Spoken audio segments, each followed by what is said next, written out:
Welcome back to another episode number 20. I have been on vacation and staying on track. And so that is practically what this episode is about. I actually planned it out one whole month ago, but I got, my family, I took a vacation and I got too comfortable.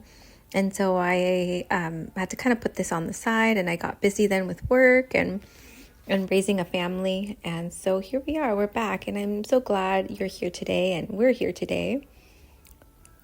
And again, this episode and future episodes and the ones previously is about homeschooling families. And so whether you're a homeschooling family, a traditional school family, a hybrid learner, or you're simply looking for ways to help your child succeed, thank you for listening. So before I begin the podcast, I always want to remind everyone that this podcast is not meant to convince anyone to homeschool. Every family has different needs, different goals, and different circumstances. So public school works wonderfully for some families, private school works well for others, and homeschooling can be an excellent fit for some as well. And the goal for this podcast is to simply provide educational ideas, parenting strategies, and practical tips that families can use no matter where the child or your children receive their education. And so today's topic is one that I recently experienced myself. As I told you, my family and I took a vacation that seems to have lasted a whole month.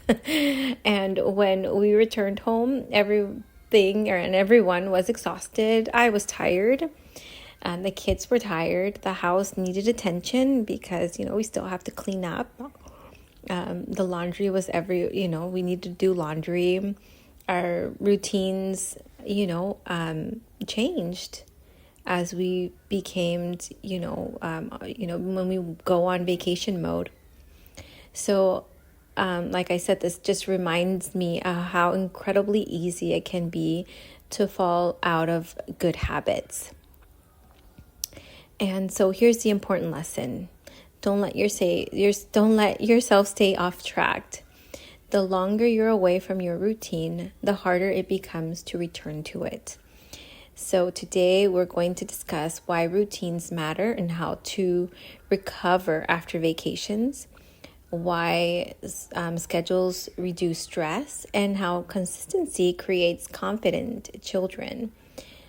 And then later in today's episode, we'll also discuss recent concerns involving the Los Angeles Unified School District and what families can learn from changing educational systems. And again, I had prepared this episode in a month ago. I went on vacation for a week, and when I came back, I was exhausted. My kids were exhausted, and yes, it is really hard to get back on track and in those routines. And the thing that I put back in was this podcast. But our family still maintained routines and procedures. And so just to clarify, vacation mode is real. Vacations are wonderful. Children make memories. Parents finally slow down. Families reconnect. And there's absolutely nothing wrong with taking a break. The problem isn't the vacation itself. The problem happens afterwards. After returning home, many families unintentionally stay in vacation mode because it feels great. It's wonderful. And sometimes bedtimes gets moved later in the day, especially in these hot days. It's been so hot here that it's just natural to stay up later so that we can enjoy the cool weather outside and without getting sunburned. And, staying indoors during the day.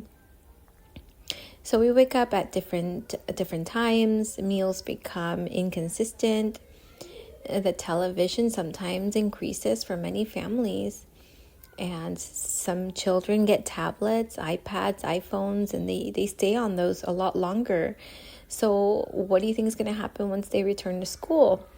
So learning gets postponed until tomorrow. A lot of the times for homeschooling families, we try to do school during the summer time. And like I said, I try to keep consistent with our homeschool routine. Once we came back from our vacation, but the thing that I set back was this podcast. And because there was always that feeling that tomorrow that becomes next week, and this is exactly what happened to this podcast. And then it gets pushed back to next month, and so, like I said, I experienced this myself because, we come home tired. Everyone wants one more lazy day, then another, and there it is. It happens. And the important thing is that we recognize it, and you need to recognize it quickly before it gets out of control. So you got to set priorities. What are your priorities? Is it homeschool or your job or, whatever it might be? So don't beat yourself up. Simply acknowledge that, you just gotten off schedule. Then you just got to start it back again. And children actually appreciate routine much more than adults often realize. Because this is how they get to tell time, get that sense of time, especially the little ones. They don't know how to tell time, but they know when daytime is a new day and nighttime is time to go to sleep. And so that predictability helps children feel secure. They know what to expect next. They know what is expected. So that lowers anxiety for everyone. So why waiting until August makes it easier? Many families relax through June, then July, and then suddenly here we are in August. And it's almost gone now because we're almost at the end of that. We're in that last week of August now. And whether children are returning to traditional school or beginning homeschooling, parents suddenly expect everyone to shift overnight. So we see this a lot with those kiddos that have gone back to school in these past 2 weeks. So imagine spending 4, 6, or even 8 weeks without no consistent routine, late nights, sleeping until 10, unlimited screen time, no reading time, no writing, no responsibilities. And then someone tells you, they start knocking on your door. Tomorrow we are waking up at 6:30 in the morning. And of course, that's going to be difficult for the grown-ups. Now imagine how much harder it is for a 6-year-old, 12-year-old, an 8-year-old. So children need that transition time. So the quicker you get that into place, the better for them. The earlier you restart your routine, the easier August becomes for them. So even if you're only doing 1 or 2 educational activities each day, you're keeping those learning muscles active. So it's important to read together, write a journal, cook together, practice math while shopping, visit the library. Got to keep that curiosity alive.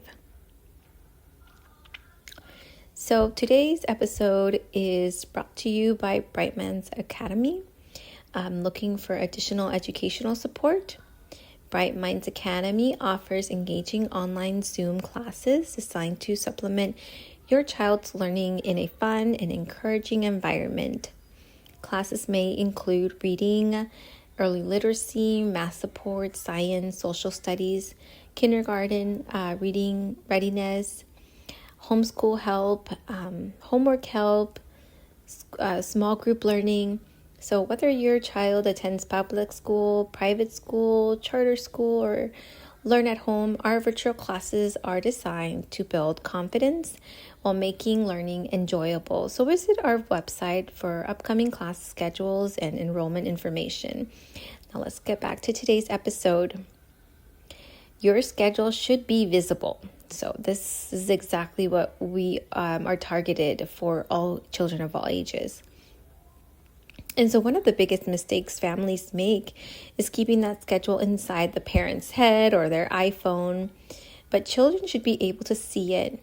You need to post it somewhere on a refrigerator, a whiteboard, anywhere that the child can have access to it, a family calendar, anywhere anyone can access it, right? So one thing I strongly encourage is this. Your children should never have to ask, what are we going to do today? Instead, they should already know where to look. And if they ask that question, tell them, did you look at the calendar? So maybe your schedule looks a little like 8 in the morning, we have breakfast. 8:30, we read.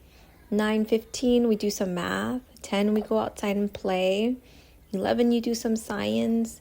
Then you have some lunch time after that. And after lunch, you can do art.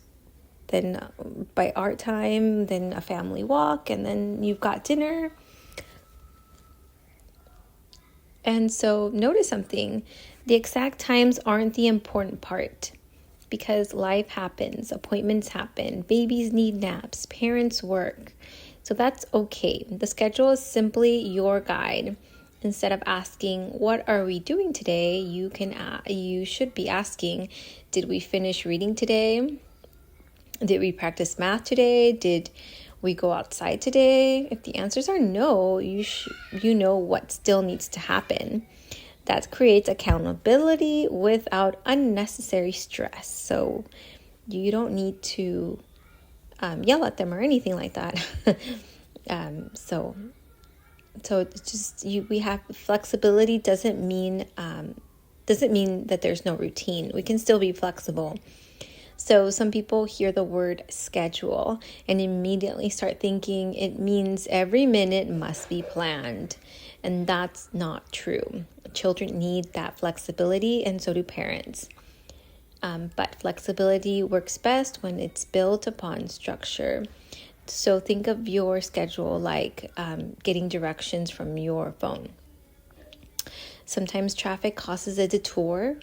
The destinations doesn't change. You simply need to take another route. Your family's educational goal remains the same. Maybe math happens after lunch instead of before. That's perfectly fine. The goal is progress, not perfection. So now let's take a look at this story from the LAUSD financial, challenges. So recently, ABC 7 News reported that Los Angeles County officials warned the Los Angeles Unified School District that they could be facing serious financial challenges if current trends continue. So according to the report, county officials cautioned that the district could become financially insolvent in the future without significant changes. And so the concerns include declining enrollment, rising operational costs, and long-term budget pressures. And as of the time that I read this article, LAUSD continued to operate its schools, and any major financial decisions will involve district leadership, county oversight, and state processes. What can families learn from this? Really, the biggest lesson is that educational systems, they change. And like I've been saying this a lot in this podcast, the school districts adjust budgets, always. And programs come and go, enrollments change, policies evolve. Regardless of whether your child attends public school, private school, charter school, or homeschooled, one thing that remains the same is that parents play the most important role in their children's education. So reading together is really important, talking together, asking and answering questions, and just being involved. So this is what matters in any educational setting. And again, this isn't about encouraging families to leave public schools. It's simply a reminder that staying engaged in your child's education is important and key, no matter which educational path you and your family decide. So as we finish up today's episode, I want to leave you with one simple encouragement. If you've gotten off track, start today. Not Monday, not next Monday, not when school starts, today. Maybe it's just reading a book a day. Maybe it's practicing 10 minutes of math. Maybe it's taking a nature walk and, taking notes and drawing and figuring things out. Small, consistent actions become lifelong habits. So remember, children thrive when they know what comes next. A visible schedule gives them confidence, consistency gives them security, and routine helps families reduce that stress. So thank you so much for joining me for episode number 20 of this podcast. If you enjoyed today's episode, please consider sharing it with another parent or educator who might find it helpful. Until next time, keep learning, keep exploring, stay curious, and remember that every day is an opportunity to grow together.